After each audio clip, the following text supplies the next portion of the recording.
Hi, I'm Taz from Taslima Maya Art. Welcome to my channel. And today we're going to be painting a beautiful rose in watercolor as a step-by-step tutorial for beginners. This week on the Creative Art Collective we have the lovely Kat's Creations. Up after me and up after her is the talented Sheldon Briscoe of Shalrock Art. Do stay with us. If you would like to share your own creative journey and be inspired by fellow artists, please join my private Facebook group called Acrylic Pouring and Mixed Media by Taslima Maya Art. And a heartfelt thank you goes out to all my Patreon and channel members for supporting my channel. You really make a difference. So let's go paint a rose in watercolour. So for this painting you'll need a few essential items. To start with you'll need some quality watercolour paints. Here I'm using Daniel Smith watercolours and Daler Rowney gouache. You'll also need a range of brushes and watercolour paper. Mine is A5 200 GSM pressed. And finally some fresh clean water. To begin I very lightly sketched a rose outline using a 2H pencil and taped down my watercolour paper to stop it from moving around. I'm going to be working from light to dark as is the way with watercolour, so I'm putting down some portrait pink gouache mixed in with some white paint, and I've watered that right down to put a base colour down. One of my viewers requested a rose painting, which is why I decided to do this one. I don't know about you, but I absolutely love roses. Roses have been a symbol of love, beauty and passion for centuries. In fact, they're often referred to as the queen of flowers because of their elegance and significance in various cultures. Did you know that roses come in over 150 different species and they can be found in nearly every colour of the rainbow, from classic reds and pinks to yellows, purples, whites and even green. Each colour holds its own meaning. Red symbolises love, while yellow often represents friendship. Roses have been believed to have existed for about 35 million years. They were cultivated by ancient civilizations, including the Greeks and Romans, who prized them for their beauty and fragrance. Not only are roses admired for their beauty, but they're also known for their delightful scent. The fragrance of roses has been used in perfumes for thousands of years, and rose oil is still one of the most expensive essential oils in the world. Roses have been a popular subject in art for centuries, from the detailed botanical illustrations of the Renaissance period to modern-day art. Roses are commonly used to symbolize both beauty and complexity in various art forms. They can also have healing properties. Some rose species, such as the wild rose or Rosa canina, are known for their health benefits. Rose hips, the fruit of the roses, are packed with vitamin C and have been used for centuries to make teas, jams and natural remedies. Roses have made their mark in literature as well. Shakespeare used them in several of his plays, including Romeo and Juliet, where the famous line, "A rose by any other name would smell as sweet," reflects the flower's timeless symbolism. I really think roses are an excellent subject for watercolour painting because of the delicate petals and the rich layer of colour. The softness and fluidity of watercolour perfectly captures the graceful curves of the rose, making them a perfect challenge for artists all over the world. There are several different types of roses as mentioned, including hybrid tea roses, climbing roses and wild roses. Each type has its own distinct shape, colour and growing pattern, providing a diverse range of subjects for painting. In contrast to my most recent watercolour rose painting on my channel, which you'll find under my playlists, I used a number of different colours for this particular rose. These were mostly Daniel Smith colours, ranging from opera pink, Hansa yellow medium, Mayan orange, pyrrole red, quinacridone rose, carmine, quinacridone magenta, and for the leaves and stem I used phthalo green yellow, cerulean blue, phthalo green, Prussian blue, cascade green, hooker's green, raw sienna and cobalt blue teal. I also used a little bit of transparent burnt umber and red oxide burnt sienna with sepia. So after laying that base colour down, which was super light, I then went in with some vibrant opera pink and put in some highlights across the tips of the petals. And my brush was loaded with a lot of pigment and less water this time, and then I used water to blend this into the lighter areas of my petals. So I'd love to give my viewers 7 expert tips from my viewpoint on how to paint beautiful roses in watercolour for beginners. I do hope you find these tips useful in your own painting journey. Painting roses in Daniel Smith watercolours can be a beautiful and rewarding experience because Daniel Smith is known for its vibrant, high-quality pigments, which make it perfect for capturing the subtle gradients and delicate hues of roses. So here are some tips to help you paint roses using these watercolours. Tip number 1. Start with light underpainting. Begin with a light wash of a soft translucent colour as an underpainting, because this will help define the structure of the rose without committing to any heavy colours yet. For roses, a soft wash, Hansel Yellow Medium, Portrait Pink, Cream or Yellow Ochre will lay down a foundation to work on. Alternatively, a soft wash of cadmium yellow or cadmium red can create a glowing underlayer, or raw sienna for a more neutral base. This works because transparent colours allow you to preserve the lightness and luminosity of your painting while layering shadows and highlights for more realistic depth. Tip number 2 is to use transparent colours. Daniel Smith has many transparent colours that work beautifully for floral paintings, allowing you to build depth and multiple layers. For the petals, you can try using Pyrrole Red, Opera Pink or Rose of Ultramarine. These colours are vibrant and blend well.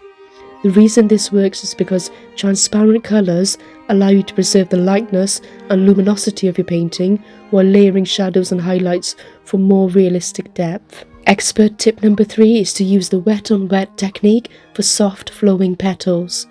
To achieve the soft gradient look of rose petals, use the wet on wet technique. Wet the petal first with clean water, then drop in your colour of choice. The pigment will flow and blend naturally, creating beautiful soft edges. Roses often have a flowing, delicate texture, and wet on wet allows you to capture that soft, gentle gradient of colour as the pigment moves across the paper. Tip number 4. Layer and glaze for depth. After your initial layers are dry, you can glaze over the petals with slightly darker shades of your base colours. Alizarin Crimson and Quinacridone Rose are excellent for deeper layers of colour and will add richness to the petals. I used Opera Pink quite a lot, as well as Quinacridone Rose and Pyrrole Red, because I wanted the intensity of colour on the edges of the rose petals. The reason this works is because layering gives roses the volume and depth, creating the illusion of rounded petals with natural highlights and shadows. Daniel Smith's glazing properties will help you build rich colours without muddying them. Tip number 5. Work with fine detail for petal texture.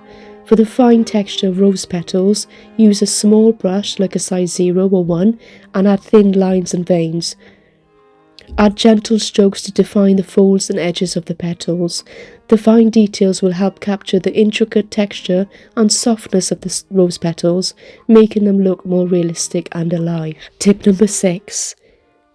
Vary your brushstrokes. Use different brushstrokes to add variety to the rose petals. You can use soft sweeping strokes to create the larger, rounded areas of the petals, and use short, controlled strokes for the tighter and more detailed parts of the flower, like the stem and the leaves. The variation in brushstrokes mimics the natural flow and texture of real roses, making your painting more dynamic. Now for the final tip, tip number 7. Practice colour mixing and let layers dry before adding more colour. Roses can have a wide range of colours, so experiment with mixing different pigments to get the perfect shade. For example, if you mix Quinacridone Red with Hansel Yellow, you will get an orange hue, or combine cerulean blue with Opera Pink for a lavender-like colour. I've noticed that Daniel Smith's pigments mix beautifully, allowing you to create a vast array of subtle hues and colour transitions that are perfect for those realistic rose petals. And don't forget to be patient and let each layer dry completely before adding more colour. This prevents the pigments from blending into unwanted areas and helps maintain the vibrancy of each petal. Drying between layers allows you to control the outcome more precisely, keeping your colours vibrant and distinct. For my leaves and stems, I used rich earthy greens. Daniel Smith offers a variety of rich green colours like Serpentine Genuine, Cascade Green, Hooker's Green, Green apatite, genuine, undersea green. You can mix them with raw umber or cobalt teal blue to create a range of tones for natural shading. These pigments are perfect for creating the lush green texture that contrasts beautifully with the softness of the rose petals. You can add the final touches with a liner brush. Once the painting is nearly finished, use a fine liner brush to add small veins and other fine details to the petals. These fine details will help add realism and complete the look of your rose painting by enhancing the depth and texture of the petals. By combining these techniques with vibrant watercolour palettes, you will be able to capture the beauty and delicacy of roses in a stunning way. Enjoy the process and don't be afraid to experiment with different techniques to discover what works best for your own painting style. I hope these tips help. Leave me a comment down below if they did. So now I leave you with some beautiful music, The Rose and the Thorn. I hope you enjoy this video and I'll see you at the end for the final painting.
So that's it, my friends. I hope you enjoy this beautiful watercolor painting technique, and I hope you find all of the 7 different tips I gave you useful in your own watercolor painting journey. Do leave me a comment down below if you enjoyed this video, and check out my playlist of watercolors on my channel. As always, I hope you have a wonderful week ahead, and I hope to see you on the next video. I really enjoyed creating this beautiful rose. It was great fun. And here are some examples of other watercolor painting tutorials that I've done. I hope you've enjoyed them. If you have any suggestions of what you'd like to see me do next, please leave me a comment and let me know. I'm always happy to oblige. Thank you so much for watching.